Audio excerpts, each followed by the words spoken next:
안녕하십니까. 박정호의 손에 잡히는 경제 플러스 박정호입니다. 올해 무역수지 적자가 빠른 속도로 불어나고 있습니다.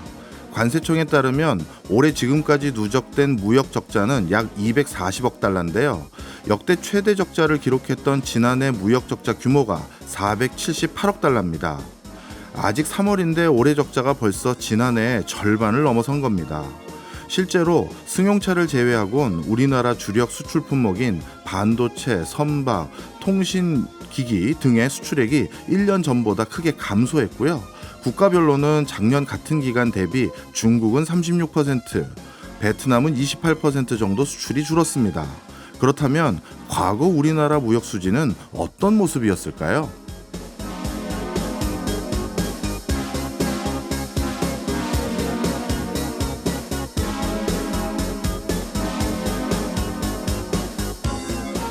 무역이라는 교과목이 있다면 우리나라의 성적표는 전교 1등이 아니라 전국 1등이었다 해도 과언이 아닙니다.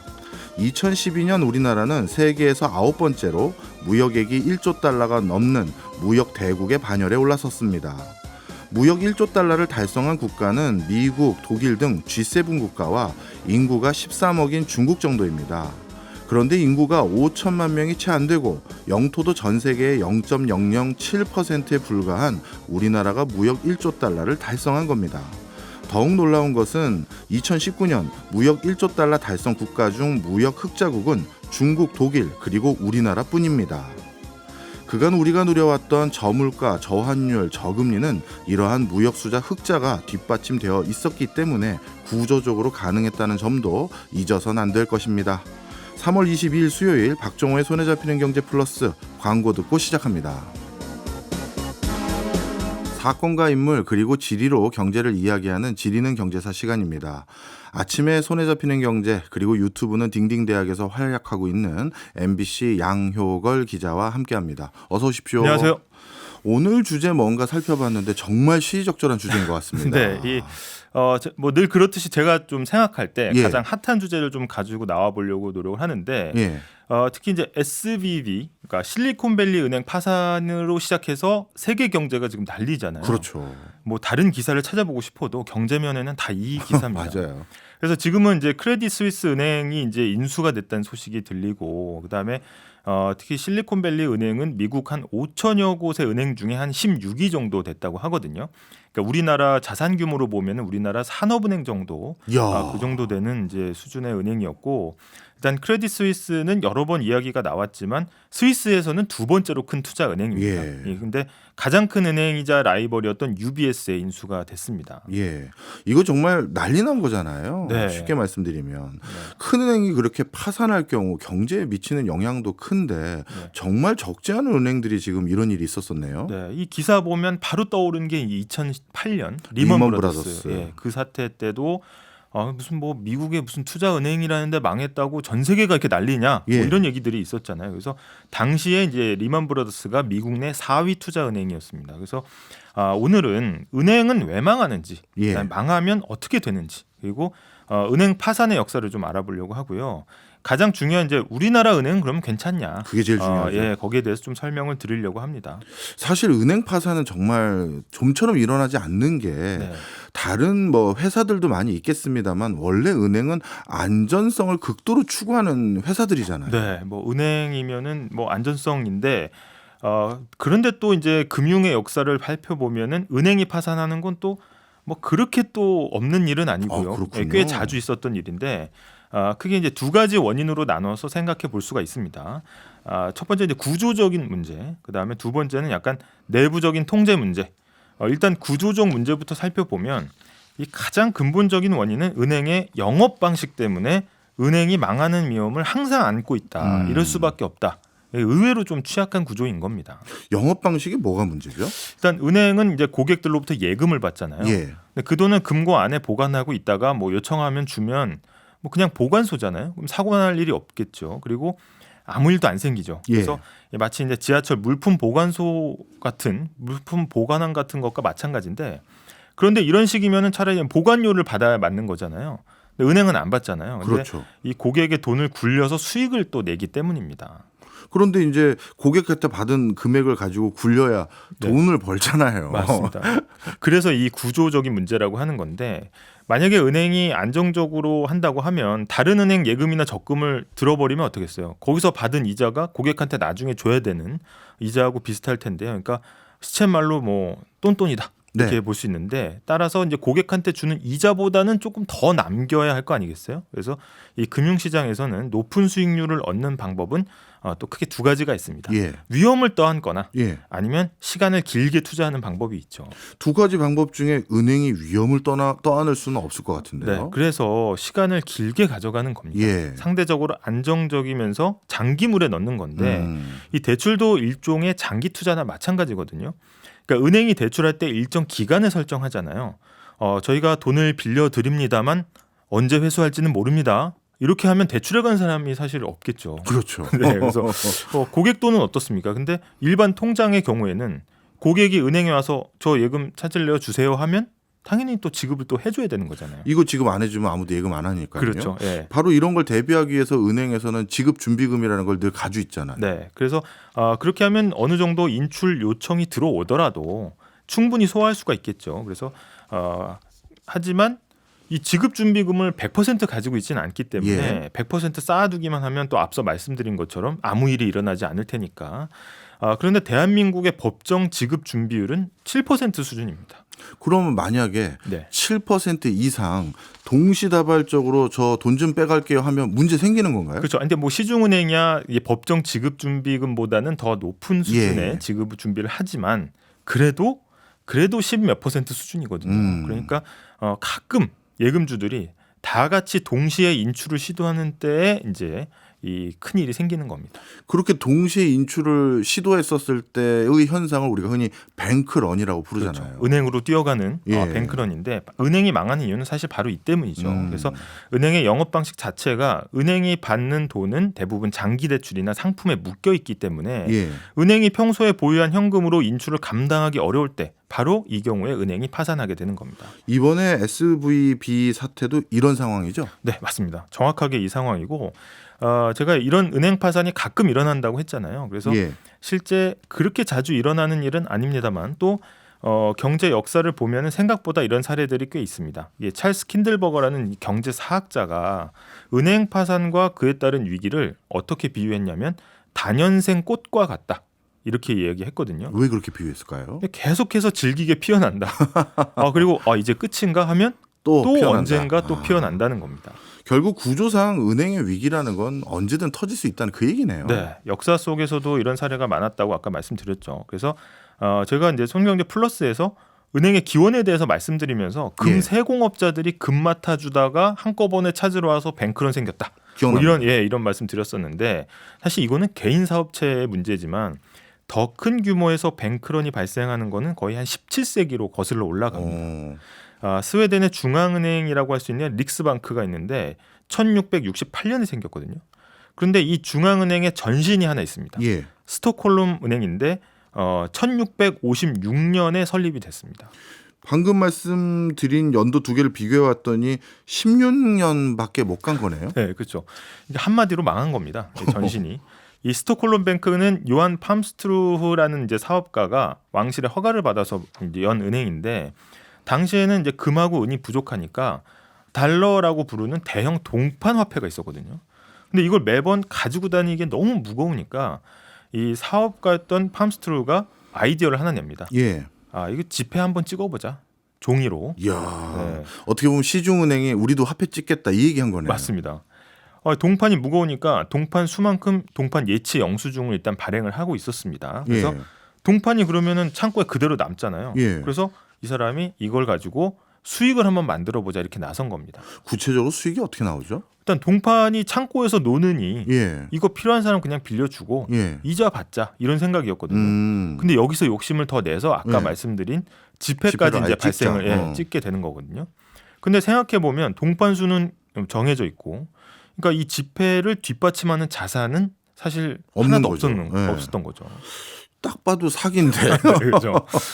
그래서 이제 뭐 들키지 않으면 괜찮겠지 했겠지만 어느 순간 사람들이 야 저거 좀 이상한데 실제 창고에 저거 있나 하고 느끼는 순간 불안감에 휩싸이잖아요. 그러면 이제 불안감이 전염되고 제가 한번 뭐 은행에 한번 가서 한번 살펴보는데 거기에 또 다른 사람들이 또 줄을 서 있고 그러면 이제 이거 진짜 잘못됐나 보다. 그러면 다른 은행까지 계속 옮겨가면서 상황이 커지는 거죠. 그래서 이런 상황에서 이제 스톡홀름 뱅크도 사람들이 은행으로 몰려드는 이제 최초의 뱅크런이 발생해서 결국 파산했습니다. 이게 최초의 공식적인 뱅크런입니까? 맞습니다. 그래서 그 이후에도 뭐 주요 경제 위기 때마다 사람들이 은행으로 몰려가서 이제 뱅크런이 발생했는데요.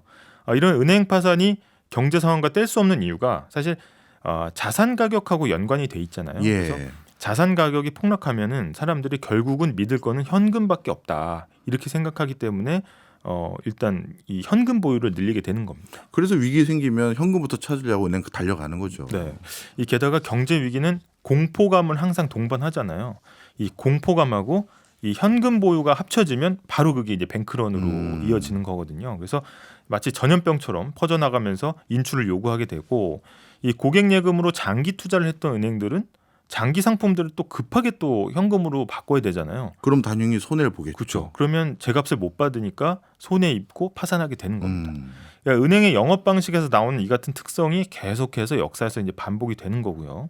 이 실리콘밸리 은행도 사실 이것하고 동일한 구조입니다. 예. 잘 나가는 스타트업들 이 사람들한테 예금을 받아서 현금 보유 예금이 확 들어왔죠. 거기까지는 좋았는데 또 장기 국채에 거의 몰빵하다시피 시체 말로 몰빵하다시피 투자를 합니다. 그랬는데 갑자기 다들 자신의 예금을 한꺼번에 찾으러 오면서 이번에 뱅크런이 발생한 겁니다.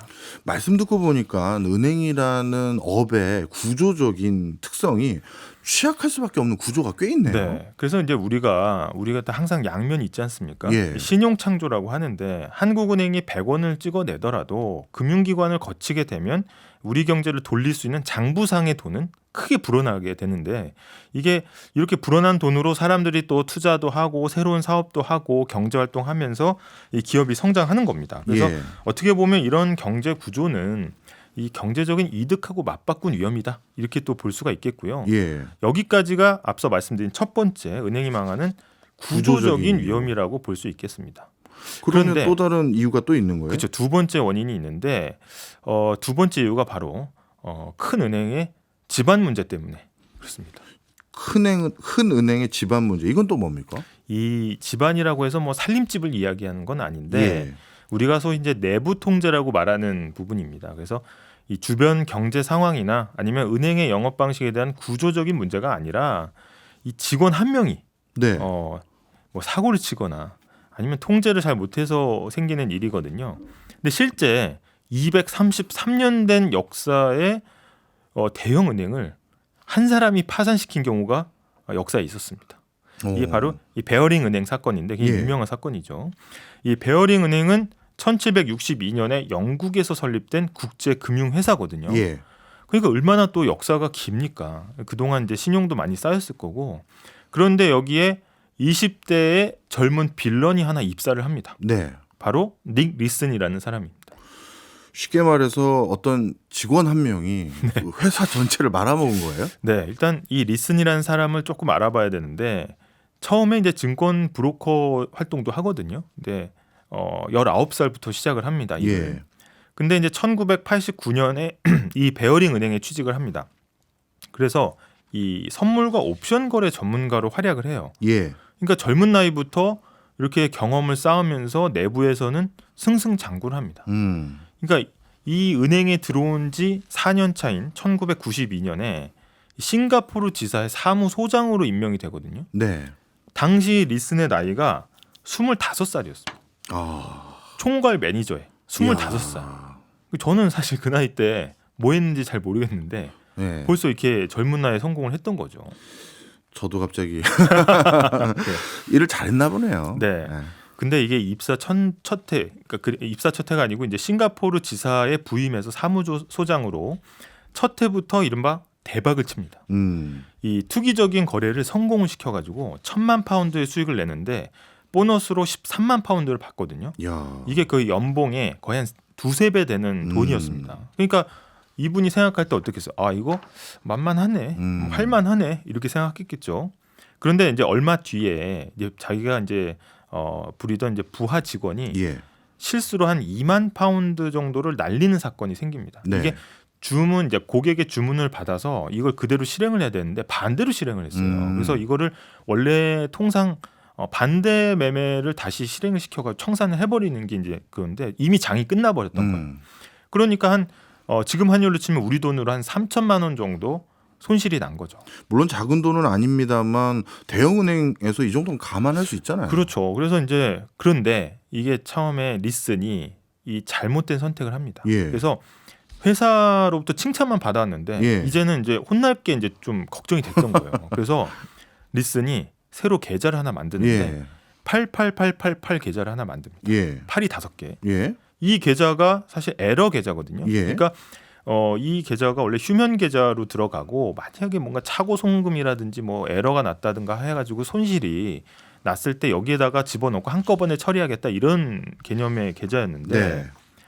이거를 이 88888 계좌에 이걸 숨긴 겁니다. 3천만 원. 그래서 이거는 여기에 손실이 났음에도 불구하고 본사에서는 바로바로 파악을 하지 못한 상황이었죠.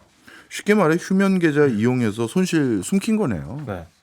그런데 이제 잘못된 일도 계속하면 좀 무뎌지지 않습니까? 예. 그래서 리슨이 이익이 나면 정식 계좌에 등록을 하고 손실이 나면 88888 계좌에 숨기고 그러니까 이런 식으로 베어링 은행의 전체 한 해 이익의 20%를 혼자 만들어냅니다. 그러니까 은행은 이 사람 진짜 일 잘하네. 예. 극찬하고 금융계 제왕 막 이렇게 수식어를 붙이면서 우리 모두 리슨의 투자 방식을 따라해야 된다. 이런 식으로 이제 조명을 하거든요.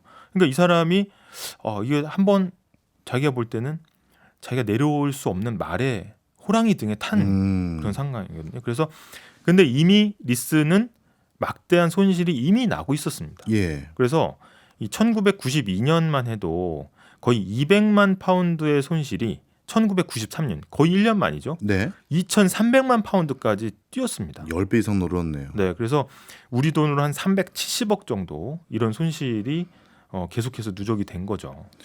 바늘도둑 결국 소독도둑 된 거예요. 네.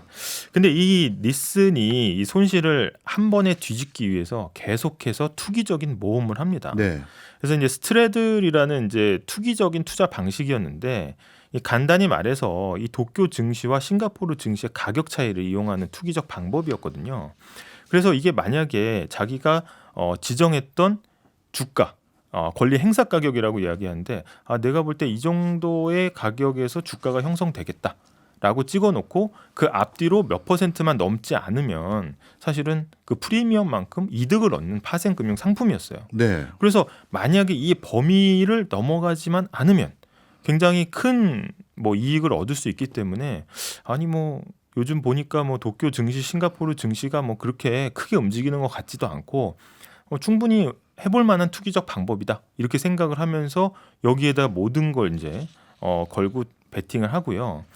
당연히 이제 그 사람이 1995년 1월 16일에 싱가포르와 도쿄 증권거래소에 큰 변동이 없을 것이라고 보고 그 다음에 이제 베팅을 한 거죠. 그래서 370억이나 되는 손실을 어떻게든 좀 만회하려고 사실은 손실 규모가 좀 작았을 때 죄송합니다. 제가 부하 직원 관리를 잘못해가지고 한 3천만 원 정도 손실이 났는데 이거는 제가 뭐 개인 돈을 메꾸든지 열심히 일해서 메꾸겠습니다 하면은 아무 문제가 없는 거였는데 네.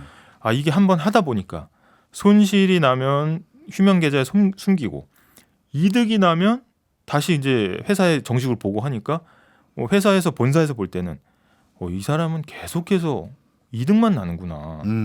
그게 뭐 마이너스의 손이구나. 이렇게 이제 명성도 쌓아서 어디 강연도 다니고 뭐 직원들 상대로 투자법도 가르치고 하니까 더 이상 여기서 내려올 수가 없다라는 거고 뒤를 돌아보지 않고 이런 이제 투기적 거래에 이제 몸을 담게 되는 겁니다. 그런데 여기에서 아주 뜻밖의 사건이 생기게 되는 겁니다. 그 뜻밖의 사건은 당연히 광고 듣고 얘기해 주실 거죠. 네, 맞습니다. 아니 벌써 이거 회를 벌써 딱 읽으셨네요. 왜냐하면 재밌게 얘기를 듣고 보니까 네. 벌써 광고 들을 시간이 됐는데 예. 그 간단히 말씀드리면 요즘도 사실 이런 우려는 우리가 같이 해야 돼요. 어느 금융사에 누군가가 지속적인 수익을 거두고 있다, 네. 지속적인 성과를 낸다 그러면 사실 그게 있을 가능성이 거의 없잖아요. 그렇죠. 확률상으로 한두 번 정도는 성공할 수 있다 하더라도 그럼요. 지속적으로 내기는 굉장히 이제 어려운 거죠. 그래서 그런 경우는 특히 주의 집중을 해야 되는데 네. 이분은 그럼 결국 어떻게 됐는지 저희가 광고 듣고 다시 2부로 돌아오도록 하겠습니다. 박정호의 손에 잡히는 경제 플러스 MBC 양효걸 기자와 지리는 경제사 함께하고 있습니다. 좀 전에 이제 베어링 파산 사건까지 얘기하다가 잠시 멈춰 주셨습니다. 결국 말씀드리면 무리한 투자했다가 손실을 났는데 이거 계속 숨기고 있었다. 여기까지 말씀 주셨습니다. 바로 여기에서 터지는 사건이 고베 대지진입니다. 그때 1995년 그때도 아무 일 없을 거라고 해서 하고 있었다가 이때 고베 대지진이 터진 거군요. 하필이면 그때 1995년 1월 17일 새벽 5시 46분. 그러니까 진도 6.9의 대지진이 발생하면서 6천여 명의 인명피해가 났고 당연히 일본 증시의 니케이 지수가 폭락을 했죠. 이 리슨도 막대한 손실을 입었습니다. 근데 여기서 또 그치지 않고 리슨이 주가지수 선물을 대량으로 삽니다. 그러니까 손실이 이미 받고 고베 지진 복구로 정부가 돈을 쓰면 다시 일본 경제가 회복하면서 주가도 오를 거다. 여기에 또 다시 반대로 베팅을 했던 거죠. 참 이 도박 같은 거래를 계속 좀 했던 겁니다. 근데 결과적으로 주가지수가 오히려 2달 동안 15%가 떨어지면서 또 손실을 냈습니다. 그러니까 3억 파운드 손실을 내면서 결국은 총 누적 손실이 8억 3천만 파운드, 1조 3천억 원 손실이었는데 이 금액이 당시에 베어링 은행 자산의 2배가 넘습니다. 그러니까 당연히 파산할 수밖에 없고요. 그해 2월에 ING에 1파운드에 팔려 나갑니다. 그래서 2월 24일 닉 리슨이 책상 위에 메모를 하나 남겨놓고 가는데 뭐라고 했나요? I am sorry. 죄송하다. 딱 한마디 남기고 싱가포르를 떴습니다. 그래서 결국은 막 도망 다니다가 독일 프랑크푸르트에서 체포돼서 이제 결국은 감옥행이 됐죠. 그래서 당시 1997년 감옥을 다 살고 나와서 이제 7월 3일 뉴스를 한번 가져와 봤는데 한번 들어보시죠. 과감한 투자 수완을 발휘해 출세 가도를 달리다 1조 7천억 원이라는 천문학적 규모의 투자 손실로 영국의 중견은행을 파산시킨 닉 리슨. 그가 모범수로 인정받아서 형기를 3년가량 남겨두고 오늘 싱가포르 창의교도소에서 석방됐습니다. 참 I'm sorry가 충격입니다. 내부 직원을 통제하는데 실패해도 이렇게 문을 닫네요. 네, 그래서 뭐 경제 위기가 오면 은행이 파산하기도 하지만 은행의 내부 통제 실패. 그러니까 지금 제가 좀 개인적인 일탈의 극단적인 예를 들었습니다만 수익률만 추구하다가 위험한 상품에 투자해서 은행 전체가 넘어가는 경우가 있거든요. 경제사를 보면은 많은 은행이 파산을 했고 뭐 1930년대 대공황뿐만 아니라 2008년 뭐 금융위기 때도 뱅크런이 있었고요. 거의 뭐 1970년대 이후로만 봐도 10년마다 은행 파산이 있었습니다. 그리고 1980년대에는 갑자기 이제 미국에서 금리를 올리면서 3,000개가 넘는 금융 중개 기관들이 파산하면서 또 손실이 있었습니다. 뭐 쭉 말씀 주신 걸 통해서 뱅크런이라는 게 구조적인 이유로 일어날 수 있는 일들, 내부적인 이유로 일어날 수 있는 일들을 쭉 배웠는데요. 이제 중요한 거는 이번에 실리콘밸리 뱅크라든가 크레딧 스위스 이번 사태도 이런 뱅크런으로 이어질 수 있을까요? 네, 그래서 앞서 말씀드린 사례 예를 한번 대입을 해보자면 아무래도 이제 고금리로 인한 경제 상황 악화로 현금 인출이 늘면서 파산한 실리콘밸리 은행, 이 구조적인 영업 방식이 또 드러난 거였죠. 또 크레딧 스위스 경우에는 사실 지지난해부터 문제가 됐었습니다. 잇따른 이제 위험한 투자를 제대로 내부에서 통제를 못했던 내부 통제 실패의 문제가 크다고 볼 수 있고요. 이번에도 회계법인에서 이 크레딧 스위스의 장부를 검토하던 중에 중대한 결함이 발생했다, 발견됐다 이런 소식이 전해지면서 또 잠잠하던 시장이 또 출렁이기도 했었습니다. 참 이게 잊혀질만 하면 이런 일들이 생기는데 은행에 관심을 갖는 건 일반 기업보다 훨씬 더 큰 영향을 미치기 때문이잖아요. 2008년 뭐 리먼 브라더스 사태 보면 알 수 있죠. 리먼 모먼트라고 해서 그 순간 파산하는 순간 전 세계로 이 여파가 퍼져 나갔습니다. 사실은. 우리나라 은행 이번에 그걸 좀 얘기해 보려고 합니다. 우리나라 은행도 요즘 미국처럼 이런 일들 일어날 수 있을까요? 일단 당연히 은행도 도산은 할 수 있죠. 근데 아까 이제 실리콘밸리 은행이 5,000개 은행 중에 16등이라고 말씀드렸잖아요. 근데 우리나라는 아무리 많이 해봤자 은행이 5천 개는 안 되잖아요. 그렇죠. 그래서 일단은 미국과 우리나라의 은행이 좀 다르다 개념이. 그래서 이 역사를 좀 살펴볼 필요가 있습니다. 옛날 자료 살펴봤더니 미국이 한때 은행 많았을 때는 뭐 18,000개도 넘었대요. 맞습니다. 예. 뭐 미국은 은행이 그냥 저 같은 사람도 세울 수 있는 겁니까? 네, 그래서 그 비즈니스적인 측면이 되게 강했고요. 미국이 사실 여러 주가 느슨하게 연결된 연방 국가잖아요. 예. 그러니까 이 각 주에서는 연방 정부가 자신네들의 권력을 통제할까봐 굉장히 두려움이 있었습니다. 그래서 특히 경제권, 이 화폐에 대한 이 의심도 많았거든요. 그래서 남북 전쟁 시기라고 할 수 있는 1860년대 초기 엄청나게 많은 은행들이 설립이 됐고, 이 남북 전쟁 시작될 때 한 몇 개 정도 있었는지 혹시 짐작이 가십니까? 미국이 한 50개 주 되니까 뭐 그래도 우리 5대 은행이니까 네. 50 곱하기 5해서 250개 이 정도 될까요? 1,600개가 이야, 있었습니다. 그때는 금융이 발달되지도 않았을 텐데. 근데 더 이제 심한 거는 이제 은행권을 자체적으로 다 조달을 해서 발행을 했다는 거고요. 예. 위조 지폐까지 뭐 만연했고, 예. 그게 은행이 망해버리면 가서 이제 바꾸려고 해도 휴지 조각이 되는 상황이었거든요. 그래서 그리고 한마디 했겠죠. I'm sorry. 암소했죠. 그래서 이게 바로 미국 금융사에서 말하는 자유은행 시대입니다. 이거는 은행이 화폐만 발행하고 가치를 뭐 보장해 주지도 못하고 그런 거잖아요. 네. 그래서 이 당시 은행들이 굉장히 무책임하고 신용할 수 없다고 해서 들고양이 같은 은행이다. 그래서 와일드캣 뱅크라고도 불렀거든요. 그래서 이런 은행들이 또 계속해서 19세기에 금융공황이 발생하면서 문을 닫습니다. 그러면서 사실 미국도 이게 이렇게 해서는 안 되겠다 하면서 안정성을 좀 보강하는 기간이 이제 생기는 거고, 규제도 이제 그때부터 계속해서 생겨났지만 사실 우리나라하고는 출발 자체가 좀 달랐다는 거죠. 그렇네요. 말씀 듣고 보니까 거의 은행이 웬만한 시중의 일반적인 주식회사처럼 네. 이익만 보고 운영했다라는 생각이 전 많이 드는데요. 그렇죠. 이제 뭐 우리가 뭐 이런 예는 좀 극단적이지만 뭐 편의점 같이 뭐 저 김씨네 편의점이 이번에 문 닫았대. 예. 왜 그러면 뭐 장사가 잘 안 됐대. 그러니까 약간 이런 비즈니스적인 측면이 예. 많았다는 거고. 이에 반해서 우리나라는 사실 경제 개발을 정부가 주도하면서 예. 1960년대부터도 뭐 조흥, 상업, 제일, 한일은행 주은행이었고, 중소기업 도우면 중소기업은행, 뭐 서민주거원 주택은행, 그다음에 수출하면 수출입은행. 그러니까 어떻게 보면 이 출발점 자체가 우리나라의 어떤 은행은 이 정부 주도로 산업 자본을 대는 그런 이제 필요로 시작이 됐다는 거죠. 네. 우리나라는 생각해 보니까 은행이 도산한 적이 있나요? IMF를 이야기 안 할 수가 없습니다. 그래서 당시에 은행이 우리가 한 IMF 직전에 한 몇 개 정도 있었을 것 같으세요? 그때는 좀 많았던 것 같아요. 네. 지금 기억나는 게 없어진 은행이지만 뭐 한미은행도 있었고 한 20개 있었나요?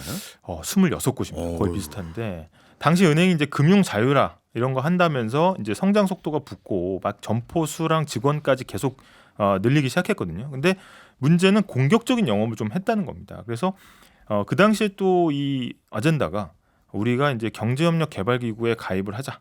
그러려면 이제 금융시장을 좀 열어야 된다 하면서 단기자본 시장도 개방을 했습니다. 이것 때문에 부실화가 꽤 됐죠. 네, 맞습니다. 그래서 아까 이제 구조적인 문제점, 은행들이 단기 자금을 가지고 기업에 장기로 빌려줬는데 이 미스매치로 인해서 기업에 빌려준 채권이 부실화된.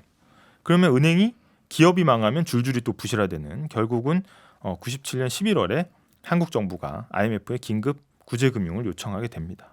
당시 IMF가 이 요구했던 은행 개혁들이 꽤 있었던 걸로 네. 기억합니다. 금융산업을 정조준했고요, 구조조정하라고 했습니다. 그래서 부실 은행은 다 정리해서 우량은행에 합병을 시켰고요. 1997년 12월 5일 뉴스 한번 듣고 가보겠습니다. 우리 경제가 이렇게 IMF 관리 체제로 들어가는 과정에서 미국과 일본은 철저하게 챙길 것을 챙겼습니다. 미국의 수건이었던 단기 자금과 채권 시장의 문을 완전히 열도록 압력을 넣어서 미국의 투기성 자금들이 취약한 우리 자본 시장을 뒤흔들게 됐습니다. 당시에 생각해 보니까 진짜 퇴출된 은행 많았었네요. 많았습니다. 동화, 동남, 대동, 충청, 경기 뭐 이렇게 5개 은행이 바로 그 해 부실은행으로 찍혀서 퇴출당했고, 네. 뭐 증권사, 뭐 종금사 다 문을 닫았습니다.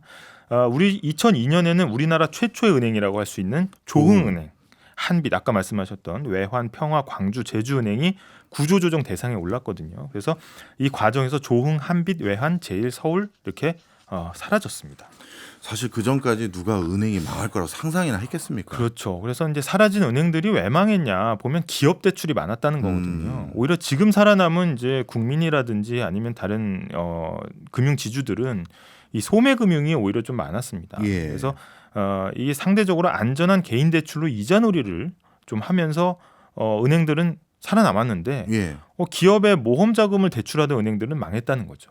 이게 참 역설이에요. 맞습니다. 국가 차원에서는 기업 대출 많이 해준 은행들이 더 좋은 은행이다, 그렇습니다. 긍정적인 은행이다 해야 되는 건데. 맞습니다. 그래서 근데 이마저도 또 어려워지면 예. 공적 자금에 기대서 생존을 해왔다는 게 이제 비판의 요지가 되겠습니다. 근데 결국 이렇게 구조조정이 끝난 다음에 바람이 한 차례 확 지나가고 나니까 98년 한국의 은행 수가 20%, 점포 수는 1,000개, 직원은 거의 한 4만 명이 줄어들었습니다. 네, 은행 파산에 우리가 이렇게 관심을 가져야 될 가장 큰 이유가 결국 은행이 파산하면 은행만 망하는 게 아니라 실물 경제 전반에 영향을 미치잖아요. 맞습니다. 이 금융과 실물이 항상 붙어 있죠. 그래서 이 IMF 외환위기 때 사실은 수십억 달러가 없어서 금융 시스템이 망가진 건데 곧바로 우리나라 국민들의 삶에 큰 영향을 미쳤습니다. 그래서 당시에 좀 가슴 아프긴 하지만 당시 뉴스들을 한번 제가 갈무리를 좀 해왔습니다. 한번 들어보시죠.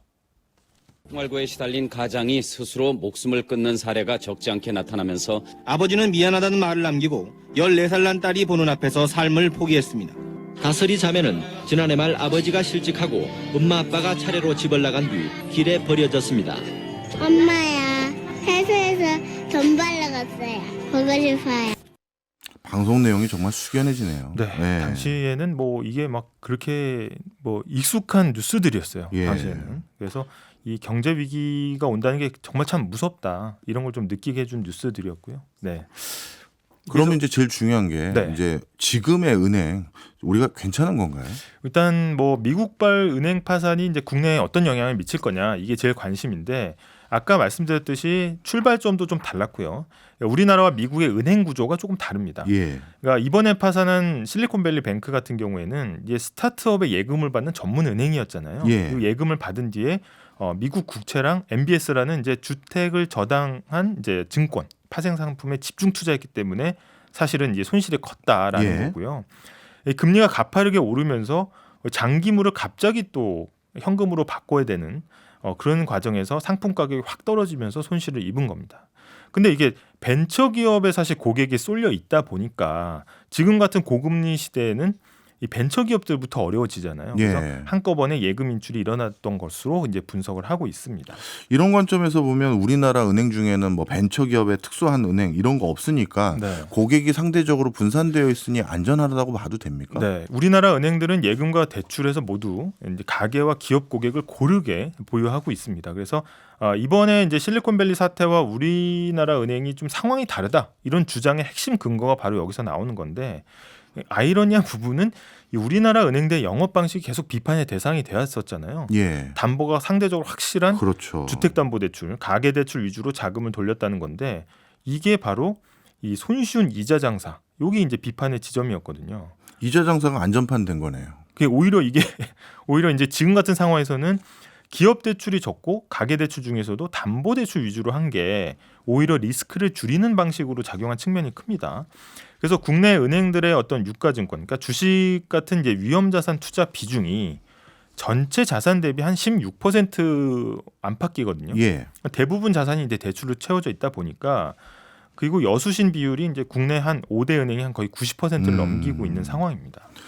뭐 구조가 이러다 보니 우리나라 은행들은 금리 상승 크게 해도 손해 별로 안 나서 실리콘밸리 은행 같은 그런 사례는 없겠다 이렇게 봐도 되겠네요. 네, 일단 그렇지만 사실은 안심할 만한 수준은 아닌 게 이게 SBB처럼 채권과 MBS의 자산 쏠림 현상이 이제 그런 정도의 피해 가능성이 적다는 것뿐이지 예. 다른 위험은 계속 있습니다. 이게 최근에 많이 이제 사람들이 주목하는 게 바로 연체율인데 예. 아까 대출이 많다고 했잖아요. 예.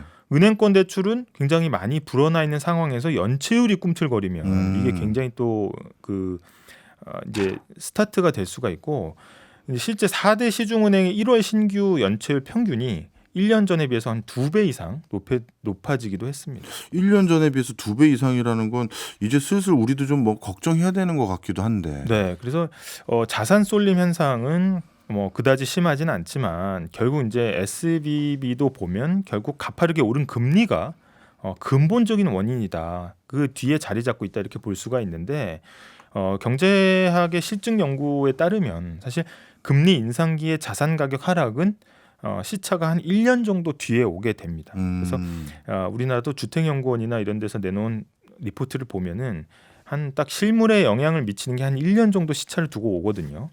근데 공교롭게도 미국이 2022년 2월부터 금리를 올리기 시작했습니다. 정확하게 1년 지나고 3월부터 실리콘밸리 은행이 파산을 한 거죠. 그렇네요.